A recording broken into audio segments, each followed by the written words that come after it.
और ईद पर खूब से खूब तर नजर आना हर किसी की ख्वाहिश होती है। ख़वातीन की ईद तो मेहंदी और चूड़ियों के बगैर नामुकम्मल तस्वुर की जाती है। कोरोना के वबाई दौर में सैलून्स बंद हुए तो नौजवानों ने उसका भी हल निकाल लिया, घरों पर ही सर्विस हासिल करना शुरू कर दी। ईद की खुशियाँ मनाना है, वबाई दौर में एहतियाती तदाबीर भी लाजमी अपनाना है। इस साल भी ईद रिवायती ईद से हटकर है। चांद रात की वो गहमा गहमी नहीं जो आमतौर पर होती थी।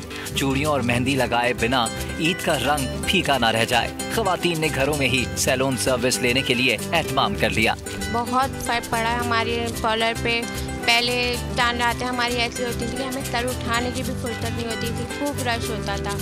अब हमें पता लगा कि घरों पे भी सर्विसेज दी जा रही हैं, तो हम आ गए, फिर हमने मेहंदी लगाई है। जाहिर है ईद बिना मेहंदी तो ईद पूरी नहीं होती। पाबंदियां हैं तो क्या हुआ, सभी सहेलियां और कजन्स मिल बैठी तो चांद रात का लुत्फ भी दोबारा हो गया और एक साथ मिलकर मेहंदी लगाने और चूड़ियां पहनने का तो मजा ही अलग है। बच्चों की हम लोगों ने रमज़ान से पहले ही शॉपिंग कर ली थी और हमारी जो है वो रह गई हैं, लेकिन कोई बात नहीं, हेल्थ पहले है और बाकी चीज़ें बाद में हैं। और कुछ तैयारियां कंप्लीट भी हो गई हैं, कुछ रह भी गई हैं कोरोना की वजह से, आपको पता है। कोई कसर बाकी ना रह जाए। फेशियल और हेयर कट, दीगर सर्विसेज के लिए बास पार्लर्स में भी तमाम तरह एहतियात के साथ काम जारी रहा। बनने संवरने में हजरात भी ख़वातीन से पीछे नहीं। सैलून बंद हुए तो घरों पर ही सर्विस हासिल करना शुरू कर दी।